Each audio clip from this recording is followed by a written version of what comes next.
ክቡራን ተመልካቾቻችን የአውሮፓ ሻምፒዮንስ ሊግ የመጀመሪያ ዙር ጨዋታዎች ትናንት ጀምረዋል። ዛሬም ቀጥለው የሚከናወኑ ነው የሚሆነው።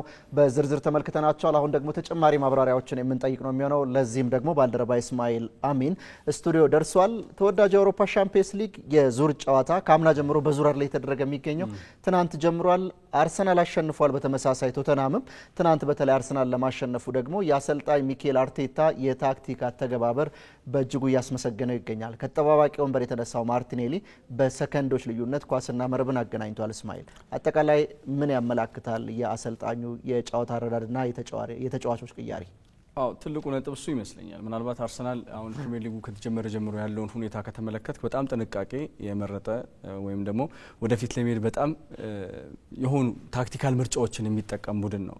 በተለይ ባለፈው ከኖቲንጋም የነበረውን ጨዋታ ግን በተሻለ ሁኔታ ለመቅረብ ሞክሯል። በተለይ ዮከሬሽን ስታስፈርም ቶሎ የዊንግ ኳሶች ይፈልጋል። ቶሎ የክንፍ ኳሶች እሱ ጋር መድረስ አለባቸው ኢፌክቲቭሊ ለመንቀሳቀስ እንዲያመቸው። የቢልባኦ ጨዋታ ላይ በዛ ደረጃ የፎረስት ጨዋታ ላይ በዛ ደረጃ ስለተመለከቱ ትላንትናም አርሰናል በዚህ ሁኔታ ለመቅረብ ሞክሮ ነበር። ግን የመጀመሪያው የቢልባኦ አሰላለፍ ትንሽ አስቸግሮት ነበር። ግን ምናልባት ለመጀመሪያ ጊዜ ይመስላል ቅያሬዎቹ ውጤታማ ያደረጉት በአርቴታ ዙሪያ። አርቴታ ጥንቃቄን የሚመርጥ በጣም ቅያሬ ላይ ራሱን ብዙ ጊዜ የማያሳይ አይነት አሰልጣኝ ነው። ትላንትና ግን ከቅያሬው በተጨማሪ ኦፕሽኖች ብዙ እንዳሉት በዚህ የውድድር ዓመት አርሰናል በፈለገው የጨዋታ ሲስተም ቢጫወት ውጤታማ ሊሆን የሚችልባቸው የተጠባባቂ ወንበር ተጫዋቾች እንዳሉት ያሳያል። ምናልባት ባለፈው ሳካ ሲጎዳ ተቀይረህ የምታስገባው ተጫዋች በውጤት ልዩነት ሊያመጣልህ የማይችልበት አጋጣሚ በጣም ሰፊ ነበር። አሁን ግን የስኳዱ ስፋት ውጤቶችን ይዞለት ሊመጣ እንደሚችል ጨዋታውን እንደፈለገ መቀየሩ ለውጤቱ እንጂ ጥንቃቄ መምረጡ ዋጋ እያስከፈለው እንዳለ የሚያሳይ የቅያሬ ሁኔታ ተመልክተናል።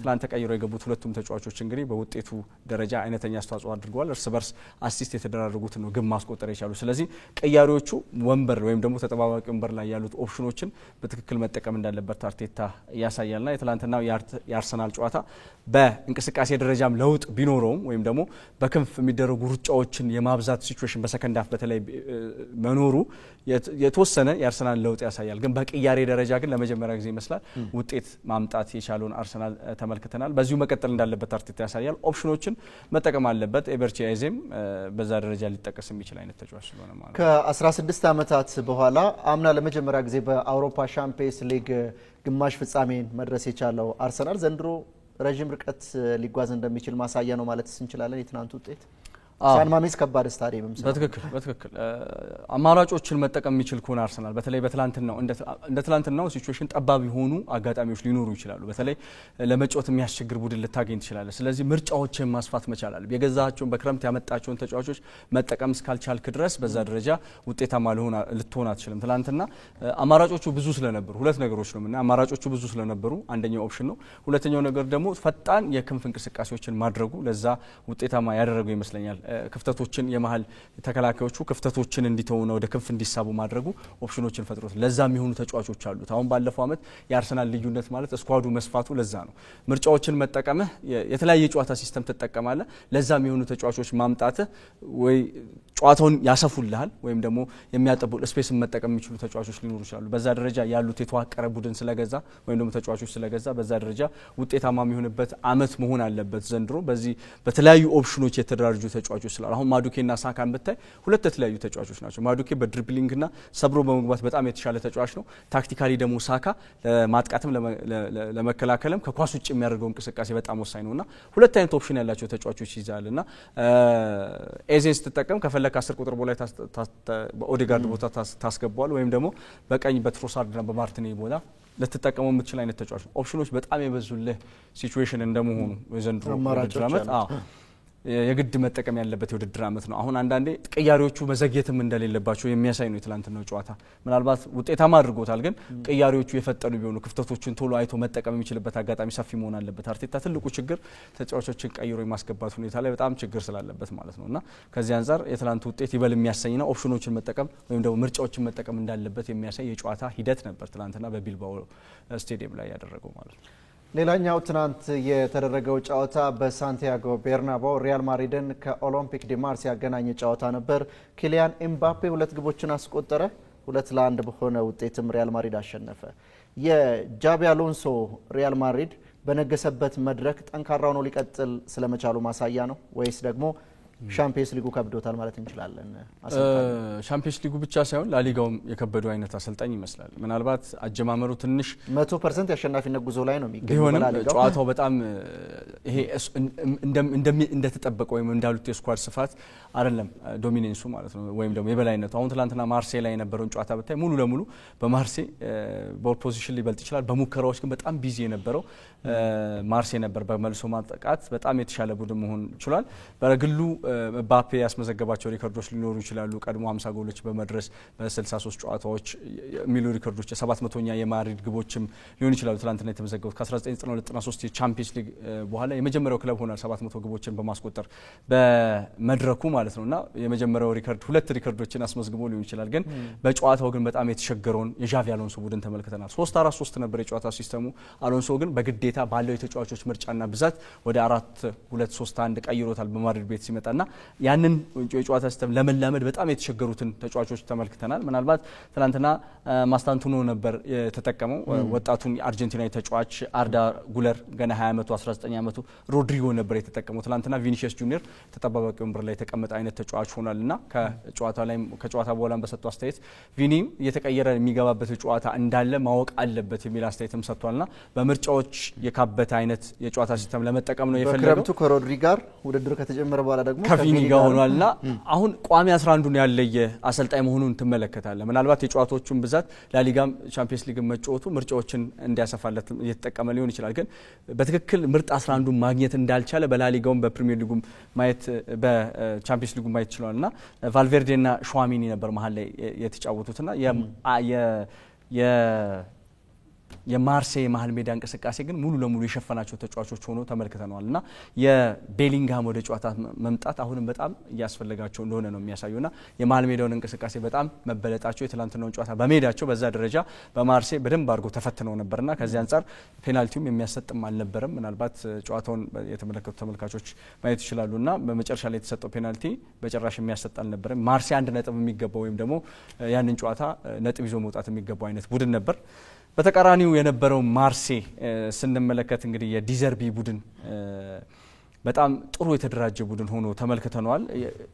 ያሉትም ተጫዋቾች በልምድ የካበቱ ነበር ብናያቸው። ኦባሜያንግ በአጥቂ መስመር ላይ ነበር። ቲሞቲ ዊሃ እንግዲህ በክንፍ መስመር የተጫወተ ተጫዋች ነው። ማት ኦሬሊ እንግዲህ በ10 ቁጥር ቦታ የነበረ ተጫዋች ነው። ግሪንውድ የምናውቀው እንግዲህ ትላንት አሲስት ያደረገው ተጫዋችም እንግዲህ በክንፍ ቦታ ላይ ነበር። እነዚህ አራት ተጫዋቾችን ብቻ ስትመለከት የነበራቸው ፈጣን እንቅስቃሴ ለማድሪድ ተከላካዮች ፈተና ሆኖ ነበር ያመሸው ማለት ይቻላል። በቀይ ካርድ እንግዲህ የወጣውም ካርቫሃልን ትላንትና ማስታወስ ይቻላል ማለት ነው። ከዛ በተረፈ ብራይተንም የነበረውን ምን ያክል ክለብ እንደመሰረተ እናስታውሳለን። ልክ እንደዛ ሆኖ ግን በፈጣን እንቅስቃሴ ያጀበውን ማርሴይን ተመልክተናልና ኮንዶግቢያ ነበር መሀል ላይ የነበረው ተጫዋችና ሆይቤ ከቶተንሃም የለቀቁት በሁለት ልምድ ያላቸው ተጫዋቾች ከቀድሙ ከጠቀስኩ አራት የማጥቃት እንቅስቃሴ ያላቸው ተጫዋቾች ጋር ተደምሮ ምርጥ ቡድን ፓቫ በቀኝ በኩል የተከላካይ ቦታውን ተሸፍኗል።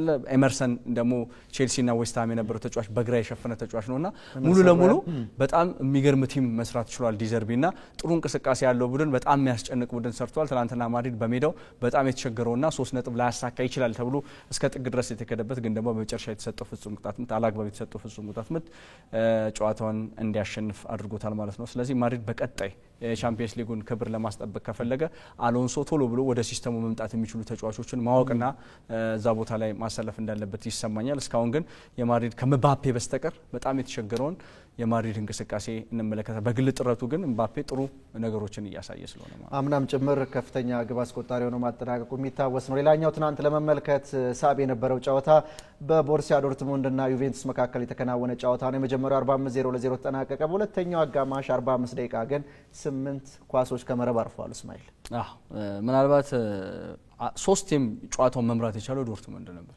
ግን ከሜዳ ውጪ ነበር ዶርትሙንድ የተጫወተው በጁቬንቱስ ሜዳ ማለት ነው። ጁቬንቱስ 3 ከመመራት ተነስቶ ነው እንግዲህ አንዱን እንደውም በደብል ነው መመራ 1-0 ከዛ 1-1 2-1 2-1 በሴሪያውም በኢንተር ሚላን ከመመራት ተነስቶ 4-3 ማሸነፍ የጁቬንቱስ መነቃቃት እዚህ ጨዋታ ላይ ትመለከታለህ። ምናልባት አዲስ አሰልጣኝ ናቸው ወደ ለመላመድ በጣም ጊዜ የሚፈልግባቸው አሰልጣኝ ነው ይችላል። ልክ አሎንሶ እንደሚቸገሩ እሳቸውም እየተቸገሩ ነው ግን ተነሳሽነቱ ላይ በደንብ እየሰሩ መሆኑን የምታሳየው ቭላሆቪች አሁን ከዚህ ቡድን የሚወጣ ተጫዋች መስሎ የሚታይ ነበር ግን ደግሞ ጥሩ እንቅስቃሴ እያሳየ ባለፉት የመጨረሻ የውድድር ወይም ደግሞ የዝውውር ጊዜያቶች ከክለቡ ይሰናበታል በእርግጠኝነት ሲነገር የነበረ አሁን ግን ለቡድኑ ወሳኝ የሆነ የመጣ ተጫዋች ነው። አሁን ጁቬንቱስን ምናልባት በሜዳው ከዶርትሙንድ ጋር አጃ መውጣቱ እንደ ትልቅ ውጤት እያወራን ያለንበት ሁኔታ ሊሆን ይችላል። ግን ለጁቬንቱስ ግን ትልቅ ውጤት ነው። በጣም ከነበረበት የቻምፒየንስ ሊግ ወይም ደግሞ ከተፎካካሪነት መውረድ አንፃር ለሱ ወሳኝ ውጤት ሆኖ ተመዝግቧል። ትላንትና ከ4-2 መመራት ነው እንግዲህ 4 አቻ ሆኖ ወደ ውጤት መምጣት የቻለው። ሉካቴሊ እንግዲህ እዚህ ቡድን ላይ አምበል ሆኖ የሚንቀሳቀስ ተጫዋች ነው።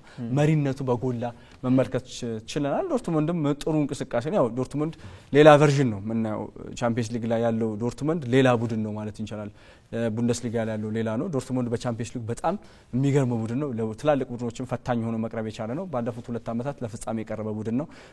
ባለፈው ዓመት ደግሞ እስከ ተወሰነ ድረስ መሄድ የቻለ ቡድን ነውና ዶርትሙንድም በጣም ጠንካራ ነበር። ግን እንደዚህ አይነት ጨዋታዎች ቻምፒየንስ ሊግ ላይ ተናፍቆ ነበር። ትናንትና ግን በትክክል በሰከንድ አፉ መመልከት የቻልንበት ነበር። የጎል ወይም የግብ ፌሽታ የተመለከትንበት ጨዋታ ነበር። ዛሬ ወደሚከናወኑ ጨዋታዎች እንለፍ። በአንፊልድ የአርነ ስሎቱ ሊቨርፑል የዲያጎ ሲሞኔውን አትሌቲኮ ማድሪድን ይገጥማል። እስማኤል ፍሎሪያን ቨርዝ ከፍተኛ ዋጋ ወጥቶበት እንግሊዝ ቢደርስም ከክለቡ ጋር መዋሃድ አልቻለም። በእጅጉ እያስተቸው ነው። ምንድን ነው ችግሩ? ምናልባት ቨርዝ ሁለት አይነት ሚና ያለው ተጫዋች ነው። እስካሁን አዳፕት ያላደረገበት ምክንያት እስካሁን ከክሎፕ የጨዋታ ሲስተም አልወጡም። አሁን ሁሉም ተጫዋቾችን ስትመለከት ጋክፖም ሆነ ሳላህ ወይም ደግሞ መሀል ላይ እና ግራቨንበርክም ሆኑ ስቦዝ ላይ ከዛ ሲስተም ቀስ በቀስ ነው መውጣት። አሁን ባለፈው ዓመት ሁለቱንም ቅይጥ ሆኖ ነው ጨዋታውን ማሸነፍ የቻሉት። ስለዚህ ይህንን ተጫዋች በዛ ቦታ ላይ ሰክቶ በደንብ ወደ ሲስተሙ ለማምጣት የግድ ያንን ጨዋታ ወይም ደግሞ ቨርቲካል የሚጫወቱትን ጨዋታ ማምጣት መቻል አለባቸው። ለዛ ደግሞ የሚሆን የጨዋታ ሲስተም ላይ አይደሉም። በጣም ኳሱን በጣም በፕሬሲንግ የሚጫወተው ሊቨርፑል ያንን ሲስተም ለመጠቀም በጣም እየተቸገረን ያለውና ያሸነፉትን ጨዋታዎች በትክክል ስትመለከት የሆነ የቢልድ አፕ ችግር ወይም ደግሞ ፍሎሪያንን እዛ ውስጥ የማሳተፍ ችግር ትመለከታለህ። የሁለገብ እንቅስቃሴውን ታየዋለህ የዚህን ጀርመናዊ ምርጥ ተጫዋች። ግን ደግሞ የኳሱን አደራጅቶ ይሄ የሚፈልገውን የ10 ቁጥር ሚና ሊንክ አፕ ፕሌውን ከሚድፊልዱና ከአጥቂው ጋር ያለውን ሁኔታ ለማገናኘት ግን ጊዜ እንደሚፈልግ ነው የሚያሳየውና የተወሰኑ 3-4 ጨዋታዎች የሚፈልግ ይመስላል። ግን ደግሞ በዛሬው ጨዋታውም ደግሞ ፖፕ አፕ ሊያደርግበት የሚችልበት አጋጣሚ ለምን በተቃራኒ የምንመለከተው ዲየጎ ሲሞኒ የሚቀርበው እንግዲህ የጨዋታ ሲስተም ደግሞ በጣም አስቸጋሪ ነው የሚሆነው። ሊቨርፑል ባለፈው ይዞት የገባውን የጨዋታ ሲስተም ወይም በርንሌ ይዞት የገባውን ጨዋታ በትክክል ኮፒ የሚያደርግ አሰልጣኝ ነው ዲየጎ ሲሞኒ። ስለዚህ ማስተር አድርጎታል ስራው ነው እና በጣም የሚያስቸግረውን አትሌቲኮ ማድሪድ ትመለከታለህ ማለት ባለፈው ሊቨርፑል ከበርንሌ ጋር የነበረውን ሁኔታ ስትመለከት በጣም ይሄ ሹት የሚያደርጉበት አጋጣሚ አልነበረም ወይም ደግሞ ቢልድ አፕ አድርገው ለመግባት ያንን ሲስተም ገና አልተላመዱትም። ፕሬሲንጉ ላይ ነበሩና ከዛ አንፃር አሁንም በአትሌቲኮ የሚቸገሩበትን ጨዋታ ሊሆን ይችላል ተብሎ ይጠበቃል። ማስተር ያደረገው ደግሞ ዲየጎ ሲሞኒ ለሊቨርፑል ፈጣኝ የሆነ የጨዋታ ሲስተም ይዞ ይመጣል ማለት ነው። ስለዚህ ፍሎሪያን እዚህ ጨዋታ ላይ አዳፕት ወይም ደግሞ የተለየ ራሱን ይዞ መቅረብ እንዳለበት ይገመታል። ግን ጨዋታዎች ጊዜ ሳይፈልጉበት አይቀሩም። ኢዛክም ምናልባት በዛሬው ጨዋታ ተቀይሮ የሚገባበት አጋጣሚ ሊኖር ይችላል።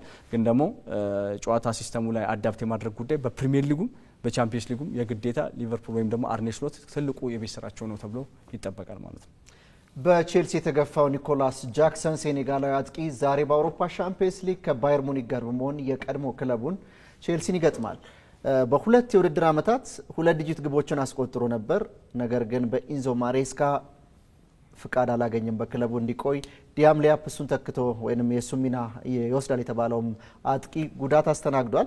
ዛሬ የጃክሰን ሚና ጎልቶ ይታያል ወይስ ደግሞ የሻምፒየንስ ሊግ የፍጻሜ ጨዋታን ነው የምናስታውሰው? ዲዲር ድሮግባ ያስቆጠረበትን ቼልሲ ያሸነፈውን 2 ጊዜ ለፍጻሜ ተገናኝተው አንዱ በሙኒክ አንዱ በቼልሲ በላይነት መጠናቀቁ ይታወሳልና የፍጻሜው ጨዋታ የበለጠ እሱን እንድናስታውስ ነው የሚያደርገው ወይስ ደግሞ የኒኮላስ ጃክሰንን መገፋት መንስኤና ተጫዋቹ ደግሞ የሚሰጠውን ምላሽ እንመለከት ይሆን? እስማኤል ያው ይመስለኛል በጣም ምርጥ ተጫዋች ነው ቼልሲዎች የገፉት ብዬ ነው የማስበው። ምናልባት ብዙ ግቦችን ላይ ያስቆጥር የሚችል ተጫዋች ነው።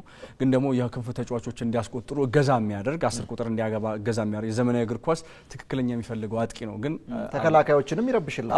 አብዛኞቹ አሁን ሙኒክ የ15 ሚሊዮን ዩሮ ነው የከፈለበት። ምናልባት የውሰት 15 ሚሊዮን ሪከርድ ነው ለጃክሰን። ትልቅ ተጫዋች መሆኑን ያሳያል። በቀጣይ በቋሚነት የሚፈርም እስከ 7 ሚሊዮን ፓውንድ ቼልሲ መክፈሉም አይቀርም። ለምን የሚያሳየው ውጤት ውጤት ይታያል።